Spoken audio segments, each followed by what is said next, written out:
안녕하세요. 저는 결혼해서 남편과 살고 있는 평범한 여자입니다.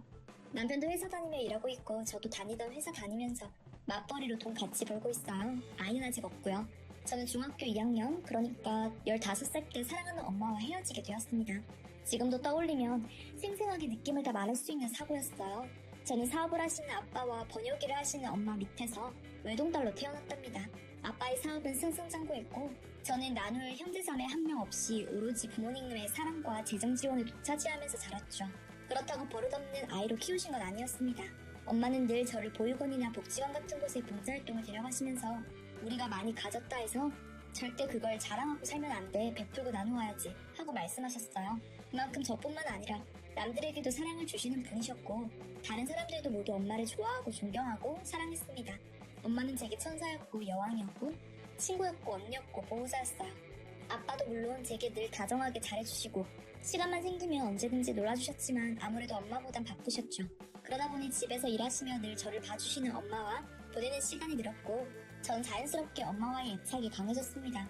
제가 잘할수록 나도 내 자식한테 우리 엄마 같은 엄마가 돼야겠다라고 생각했고 엄마는 언제나 제가 가장 존경하는 사람이었어요. 그렇게 마냥 행복하기만 하면 좋았겠죠. 그러나 제가 먼저 말씀드렸던 그 사건으로 인해 저는 엄마와 영원히 이별하게 되었습니다. 중학교 2학년 1학기 여름방학 때였어요. 엄마는 중학교 올라가고 공부도 어려워지고 적응하기도 힘들었을 텐데 고생 많았다면서 절 데리고 나가셨습니다. 아빠도 같이 가면 좋았을 테지만 일이 바쁘셔서 못 가셨죠. 그래서 저와 엄마는 단둘이 오붓하게 바닷가로 떠났습니다. 당일치기로 아침 일찍 출발해 밤에는 집에 도착할 예정이었습니다. 바다 가서 엄마랑 같이 물장구 치고 놀고 둘이서 해물도 맛있게 먹고 중학교 생활의 중간쯤 마친 이야기도 도란도란하면서 즐겁게 놀았죠. 그리고 집에 가려고 초저녁쯤 다시 출발했습니다. 고속도로를 타고 달려서 집까지 30분 정도밖에 남지 않은 도로 위였죠. 갑자기 뒤에서 폭탄 100개가 동시에 터지는 소리가 났습니다. 제 생에 들어본 가장 큰 소리였어요. 쾅 소리와 동시에 저와 엄마의 몸이 앞으로 튕겨졌고 몸이 부딪히면서 머리가 띵 하고 울렸었던 기억이 납니다. 엄마가 옆에서 괜찮아? 괜찮아? 하고 소리쳤던 것도 기억나고요. 사고 당시에는 제 모습을 보지 못했지만 정신없이 고개를 이리저리 돌리고 몸을 비틀다 눈에 들어온 엄마의 모습은 정말 끔찍했습니다. 엄마 머리와 얼굴 위로 피가 흘러내리고 있었거든요. 그 모습을 보자마자 제 머리도 끔찍하게 아프기 시작했고 저는 엄마와 제가 보통 사고를 당한 게 아니라는 걸 깨달았습니다. 크게 난 사고였기에 주위에 사람들이 금방금방 모여들었죠. 누군가가 신고를 했고 한 10분 정도가 지났을까 구급차 사이렌이 들렸습니다. 그리고 저는 차 안에서 몸이 꺼내지는 순간 정신을 잃었어요. 아마도 구급차 실려서 병원에 갔겠죠. 병원에 도착해서 잠시 눈을 떴었는데 저는 이동 침대에 누워서 서둘러 옮겨지고 있었고 엄마는 보이지 않았습니다. 다시 눈을 떴을 때는 산소 호흡기를 차고 누워있었어요. 중환자실이었습니다. 제가 깨어나자 간호사 선생님께서 아빠를 불러다 주셨습니다. 아빠는 제 손을 잡고 우시면서 살아줘서 정말 고마워 라고 하셨습니다. 제가 깨어나서 처음으로 한 말은 엄마는? 이라는 질문이었어요. 마지막으로 본 엄마의 얼굴은 피투성이었으니까요. 엄마가 너무나 걱정되었죠. 저는 그때까지만 해도 엄마가 살아있을 거라고 생각했어요. 제가 살았으니 엄마도 살아있을 거라고 생각했죠. 그러나 아빠는 계속 우시면서 미안해 엄마는 하고 말을 잊지 못하셨습니다. 저는 그게 무슨 의미인지 알았죠. 그러나 믿을 수가 없었어요. 울고 소리치면서 아빠에게 엄마를 불러달라고만 했습니다. 그런 저를 간호사 선생님들이 오셔서 진정시키셨죠. 저는 그렇게 난리치면서도 엄마는 죽었다는 걸 깨달았어요.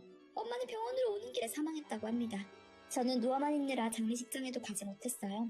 여름방학을 내내 병원에서 보냈고 퇴원해서도 학교로 돌아가기까지 시간이 걸렸죠. 퇴원하고 나서 외할머니와 함께 엄마 납골당을 찾아갔습니다. 항아리 앞에 환하게 웃고 있는 엄마의 사진을 보고 하염없이 눈물이 나더라고요. 엄마가 제 옆에 없다는 사실을 인정하고 싶지 않았습니다. 외할머니는 엄마가 너 이렇게 슬퍼하는 거 보면 얼마나 더 피눈물을 흘리겠니? 이러면 안 돼. 보란듯이 행복하게 살다가 나중에 아주 오래 지나서 엄마한테 가서 자랑해야지. 네 엄마가 바라는 게 그거야. 하고 제게 울면서 단호하게 말씀하셨습니다. 여전히 가슴이 찢어지게 아프고 슬펐지만 저는 외할머니의 말씀에 조금씩 마음을 추스르기 시작했어요. 학교도 조심조심 나가기 시작했죠. 병원에 정기적으로 검사도 받으러 가고 약도 먹고 치료도 받았지만 그 와중에도 공부도 열심히 했습니다. 엄마 사진을 늘 눈앞에 두고 엄마에게 자랑스러운 딸이 되겠다고 늘 다짐했거든요. 정말 열심히 살려고 했어요. 엄마가 슬퍼하지 않고 남아있는 아빠를 위해서라도요. 그러나 제 마음은 한 번 더 무너지고 말았습니다. 바로 아빠 때문이었어요. 엄마가 그렇게 떠난 지 1년도 되지 않은 날이었습니다. 학교 갔다가 집에 왔는데 집 거실에 아빠와 친할머니, 그리고 처음 보는 아줌마와 초등학생 정도를 보이는 여자애가 앉아있더라고요. 아빠는 절 보고는 왔어? 잠깐 여기 와서 앉아봐.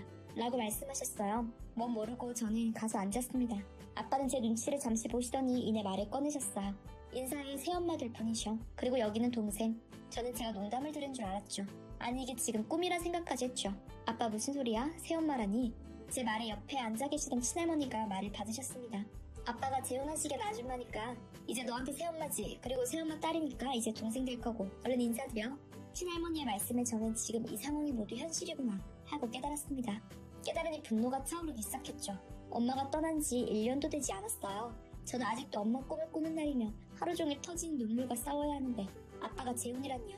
아빠는 분명히 엄마를 사랑했다고 생각했습니다. 엄마가 아빠 인생의 유일한 사랑이라고 알고 있었죠. 아빠 옆에 다른 여자가 있다는 걸 상상할 수 없었고 더욱이 다른 여자를 엄마라고 부르는 제 모습은 더 상상할 수 없었습니다. 아빠가 재혼을 해? 여태까지 나한테 말 한마디 없다가 엄마 죽은 지 1년도 안 됐어. 그런데 지금 아빠는 애 딸린 아줌마랑 재혼하겠다고? 이게 말이 돼? 저는 악쓰듯 소리를 질렀습니다. 그러나 아빠는 이런 제 반응을 예상하셨다는 듯이 한숨만 푹 내쉬셨어요. 일단 진정하고 앉아. 아빠가 설명 다 해줄 수 있어. 아빠는 나름 대화를 하려고 하신 거겠지만 저한테 그런 소리가 들릴 리가 없었죠. 저는 그냥 막무가내로 소리만 질렀습니다. 설명은 무슨 설명이야? 아빠가 어떻게 그럴 수 있어? 아빠는 엄마를 사랑하긴 한 거야? 엄마는 아빠 아내야. 아빠는 평생 동안 사랑하고 아끼며 살겠다고 맹세한 아내라고. 어떻게 아빠가 그럴 수 있어? 혹시 아빠 저 아줌마랑 몰래 바람 피우고 있었어? 혹시 저의 아빠애야? 이성을 잃고 소리를 지르는 제 모습에 아빠도 심각한 얼굴로 목소리를 낮추셨습니다. 진정하고 앉아. 말 함부로 하지 마. 아줌마께 어서 사과드려. 그런 말 함부로 하는 거 아니야. 아빠의 말은 점점 더 제 화를 돋구었어요. 저는 그 아줌마한테 사과할 생각이 전혀 없었거든요. 그 아줌마는 말없이 고개만 살짝 숙이고 앉았고 그 아줌마 딸이란 여자애는 자기 엄마 팔만 꼭 붙잡고 눈알만 도르륵도르륵 굴리더군요. 두 사람 그리고 아빠와 친할머니까지 전부 다 보기 싫었습니다. 아빠는 엄마 사랑했어? 그건 여기서도 세상에도 다 말할 수 있는 사실이야. 그렇지만 아빠가 엄마 따라서 죽을 순 없잖아. 아빠도 살아야지. 그리고 살면서 새로운 사람 만나고 새 인연을 맺을 수도 있는 거야. 아빠가 죽은 엄마를 평생 그리워하고 슬퍼하는 걸 엄마가 바랄 것 같아? 엄마도 이해할 거야. 엄마도 이렇게 해야 했던 걸 이해할 거라고. 말을 되는 소리를 해. 엄마 함부로 갖다 붙여서 이용하지 마. 내가 그런다고 이 아줌마한테 엄마 할 것 같아? 나한테 엄마는 세상에 단 한 명뿐이야. 저는 아빠한테 지지 않았어요. 그렇게 아빠한테 소리친 것도 처음이었고요. 그때 옆에 앉아있던 아줌마가 입을 열었습니다.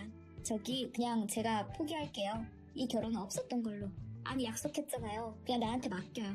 아빠와 그 아줌마는 무슨 비련의 연인이라도 된 것 마냥 굴고 있었어요. 그 모습이 저는 그저 꼴도 보기 싫었습니다. 그래 좋아. 아빠 하고 싶은 대로 해. 아빠 살아서 살고 싶은 대로 만나고 싶은 사람 만나고 살아. 결혼하고 싶으면 해. 대신에 나는 이 집 나가서 살 거야. 외할머니 외할아버지는 가서 살 거라고. 난 여기서 저 아줌마랑 저 여자애랑 같이 살 생각은 전혀 없어. 그러느니 차라리 죽어버릴 거야. 무슨 그런 말을 해? 네가 어떻게 그런 말을 해? 아빠가 제게 언성을 높이셨지만 저는 지지 않았어요. 차라리 그냥 작년에 죽었으면 좋았겠어. 내가 죽어도 아빠는 저 여자애가 있으니까 난 그냥 엄마 따라갈 걸 그랬네. 그렇게 악을 쓰고 저는 제 방으로 들어와 문을 쾅 닫았습니다. 그리고 큰 여행용 가방을 꺼내 옷들과 짐들을 챙기기 시작했어요. 제가 아까 한 말을 그대로 진행시키려고요. 외할머니 외할아버지 댁은 제가 살던 집에서 30분 정도 거리에 있었습니다. 멀지 않으니 학교 전학 갈 걱정도 없었죠. 저는 그냥 거기 가서 살려고 했어요. 그날 저녁 외가댁으로 가서 외할머니와 외할아버지께 이야기를 하고 어무 울었습니다. 두 분은 저를 한참 동안 달래주셨죠. 그런데 제가 울음을 그치자 외할아버지는 아가 집으로 돌아가라. 네 아빠가 미운 마음은 잘 알겠다만 그래도 부모가 한 명이라도 멀쩡히 살아있는데 다른 집에서 살 수는 없어. 전 안 가겠다고 울면서 이곳에서 살게 해달라고 빌었지만 외할아버지도 완강한 입장을 고수하셨습니다. 저는 결국 일주일을 버티다가 집으로 돌아와야 했어요. 집으로 돌아오니 그 아줌마와 여자애는 이미 집에 자리를 잡고 적응하고 있더군요. 아줌마는 저를 보고 왔니? 배는 안 고파? 하고 웃으면서 물었어요. 남의 속은 다 찢어지고 무슨 배짱으로 웃는 건지 몰랐습니다. 저는 나한테 말 걸지 마세요. 아줌마도 험한 말 듣기는 싫을 거 아니에요. 하고 방으로 들어가 버렸어요. 방으로 들어가는데 언니 안녕? 하고 그 여자애 인사하더군요. 나니 언니 아니야. 넌 아무한테나 언니라고 부르니? 그 버릇 고쳐. 하고 쏘아주고 방에 들어갔습니다. 방 밖에서는 그 여자애가 자기 엄마한테 가서 우는 소리가 들리고 아줌마는 애를 조용조용히 달래더군요. 그냥 모든 게 싫고 짜증났습니다. 그날부터 저는 집에서 이방인 같은 존재가 되고 말았어요. 정확히는 제가 자처한 거죠. 아빠는 최대한 피해 다녔습니다. 그런데 그 아줌마는 아침 먹었니? 학교가? 오늘 잘 지냈니? 하면서 끝없이 말을 걸더라고요. 그럴 때마다 아줌마가 뭔 상관이에요? 하고 쏘아주고 방으로 들어왔습니다. 초등학생인 그 여자애는 제가 무섭긴 했는지 눈치를 보는 것 같긴 했어요. 그래도 때때로 언니 하며 제게 말을 걸었는데 그것도 무시해버렸죠. 제 머릿속에는 빨리 성인이 돼서 대학을 가든지 취업을 하든지 해서 이 집에서 나가겠다는 생각뿐이었습니다.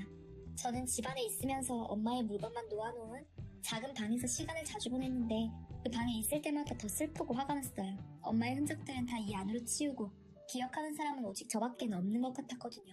외할머니와 외할아버지와 시간을 많이 보냈고 명절에는 친가도 가지 않았어요. 친가에서도 우리 엄마를 배신했다고 생각해서요. 친할아버지는 돌아가셨지만 기일이나 제사 때에는 가지 않았고 친할머니가 간간히 연락을 하셔서 저를 보고 싶다고 하셨지만 저는 친할머니도 미웠어요. 싫다고 하고 끊었죠. 그렇게 저는 왜 조부모님과 친구들에게만 평범한 사람이 되어갔습니다. 다른 모습은 얼음처럼 차가워져 갔어요. 그리고 저는 마침내 고3이 되었고 수능을 보게 되었답니다. 수능날 아침 일어나니 아빠가 일찍 일어나 계시더군요. 도시락 가져가야지 하셨죠. 저는 그런 아빠를 무시하고 문을 나섰습니다. 아빠는 제가 결코 도시락을 가져가지 않을 거라는 걸 아셨던 것 같아요. 제 뒤에 대고 아빠가 기도할게 하고 소리치셨죠. 저는 그냥 무시하고 나와버렸고 수능을 쳤습니다. 그리고 대학에 합격했어요. 전 너무 기뻤죠. 곧바로 집을 나갈 길을 찾아보기 시작했는데 기숙사는 쓸 수 없었어요. 학교와 집 거리가 그렇게 멀지 않았습니다. 어떡하나 하는데 같은 학교에 가게 된 친구가 자기와 같이 자취를 하자고 제안하더라고요. 저는 이미 고등학생 때부터 아르바이트를 구해서 하고 있었어요. 아빠가 통장으로 매달 용돈을 입금하기는 했지만 제 돈은 제가 벌어서 쓰고 싶었거든요. 제가 용돈 필요 없다고 보내지 말라고 해도 아빠는 계속 보내셨습니다. 아르바이트 월급으로 친구와 나눠내면 괜찮을 것 같았어요. 장학금도 받아서 학비 걱정도 안 되겠고요. 저는 바로 동의했고 2월이 되는 즉시 이사를 했습니다. 아빠는 제 마음이 변하지 않을 걸 아셨는지 잡지 않으셨어요. 그냥 건강해야 한다, 밥 잘 먹고 학교 생활도 잘하고 건강해야 해 라고만 하셨습니다. 저는 그런 아빠의 말도 새겨듣지 않았어요. 친구와 함께 살면서 저는 학교 생활에 열중했고 집에는 정말 한 번도 가지 않았습니다. 애초에 집을 나오고 싶었던 게 아빠랑 그 아줌마, 그 여자의 얼굴 보기 싫어서였으니까요. 엄마 자리를 차지한 그 아줌마와 아빠, 딸이 돼서 행복하게 사는 그 여자의 꼴을 보기 싫었습니다. 저는 학교 생활과 공부에 열중했고 성적도 아주 좋게 유지했어요. 졸업도 우수한 성적으로 졸업해서 꽤 좋은 기업에 취직도 했답니다. 그리고 돈을 모아서 혼자 살 집을 얻어서 살기 시작했고 당시 만나고 있던 남자친구와 결혼 계획을 세우기 시작했어요. 그런데 어느 날 전화가 한 통 걸려오더라고요. 바로 외할머니였어요. 무슨 일이 있으시냐고 여쭈어보니 지금 네 아빠가 많이 아파. 뇌출혈이 와가지고 쓰러졌는데 너를 많이 찾는단다. 얼른 가봐라. 뜻밖의 소식에 심장이 뛰긴 했지만 애써 나 안 가요. 아빠는 내 아빠 아니에요. 하고 냉정하게 대답했어요. 외할머니는 제 말에 어느새 못 피시면서 그러면 안 돼. 얼른 가봐. 할미가 병원 어딘지 알려줄게. 하시는데 저는 전화를 확 끊어버렸습니다. 할머니는 문자를 못하셔서 문자로 병원을 못 알려주시니까 전화만 피하면 된다 싶었거든요. 그런데 그날 퇴근하고 집에 왔는데 집 문 앞에 그 아줌마가 서 있었습니다. 흠칫 놀라서 지금 여기서 뭐 하시는 거예요? 하고 날카롭게 물었어요. 마지막으로 본 게 몇 년 전이었는데 기억하던 얼굴 그대로더군요. 아줌마는 제 팔을 붙잡고 애원하듯 말했습니다. 아빠가 많이 아프신데 널 계속 찾고 계셔. 제발 아빠한테 가자. 아빠 이러다가 돌아가시면 후회해. 이러지 마. 요즘 세상이 어떤 세상인데 뇌출혈로 바로 돌아가셔요? 이거 나요. 어떻게 될지 아무도 모르는 거야. 제발 아빠한테 가자. 들어가려는 저와 끌고 가려는 아줌마 사이에 실랑이는 한참 이어졌습니다. 안 놓으면 경찰에 신고할 거예요? 하고 언성을 높였죠. 신고해. 경찰에 신고해도 좋아. 대신에 내 말 좀 들어줘 제발. 내 말 좀 듣고 신고하던가 나를 때리던가 하고 싶은 대로 해. 아줌마는 그 말을 마치더니 갑자기 눈물을 흘리기 시작하셨습니다. 사실은 나는 네 아빠랑 결혼한 거 아니야. 우린 혼인신고도 안 했고 사랑하는 사이도 아니야. 아줌마는 울면서 말했어요. 저는 이게 대체 무슨 헛소리인가 싶어서 지금 무슨 말씀을 하시는 거예요? 하고 물었죠. 너희 아빠가 나랑 우리 애를 거둬준 거야. 결혼한 게 아니야. 그 말을 시작으로 아줌마는 제게 놀라운 이야기를 해주었습니다. 네가 사고당하던 날 한쪽 눈을 크게 다쳤다고 했어. 이대로 가다간 한쪽 눈이 실명할 수도 있다고 말이야. 그때 당시 내 남편이 막 임종한 상태였어. 암이었지. 남편 눈 감는 거 막 보고 울고 있는데 의사랑 너희 아빠가 얘기하는 소리를 들었거든. 그래서 갑자기 그런 생각이 들었어. 젊은 나이에 간 내 남편 마지막으로 가치 있는 일 하게 해주고 싶다고. 거기다가 똑같이 딸 키우는 입장에서 눈이 안 떼어지더라. 그래서 내가 네 아빠한테 제안했어. 너한테 내 남편 눈을 주겠다고 말이야. 그래서 그런 거야. 네 아빠가 너무 고마워서 평생 나랑 내 딸을 책임져 주겠다고.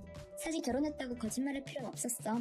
그런데 우리 딸이 자기 아빠 죽은 거에 너무 슬퍼해서 우리 딸한테 아빠가 필요했어. 그래서 내가 우리 딸 생각하는 마음에 그렇게 거짓말하고 그 집 들어가서 뻔뻔하게 살기로 결심한 거야. 너한테는 너무 미안했어. 내가 엄마 자리를 뺏은 거니까. 그래도 나도 엄마라서 내 딸 생각하느라 너한테 그렇게 모진 일을 했다. 미안해. 이야기를 듣는 내내 저는 충격으로 쓰러질 것 같았습니다. 충격으로 정신을 차릴 수가 없었죠. 그것도 모르고 저는 수년 동안 아빠를 원망하고 상처를 줬는데 이제 어떡하나 싶었어요. 저는 그 아줌마에게 병원에 데려다 달라고 했고 아줌마는 저를 데려갔습니다. 병원에 도착하니 훌쩍 큰 아줌마의 딸이 보이더군요. 저는 아빠의 병실로 들어갔습니다. 아빠는 산소호흡기를 차고 누워있었어요. 아줌마는 누가 왔는지 좀 보세요 하고 말했고 그 소리에 아빠는 힘겹게 떠졌습니다. 아줌마는 자리를 피해 나가주었죠. 아빠는 저를 보고 놀라는 눈이 되시더니 힘겹게 얼굴을 움직여 미소를 보이셨습니다. 나 얘기 다 들었어. 아 진짜요? 저 아줌마 남편이 나한테 눈 주고 죽어서 아빠가 그래서 그런 거야?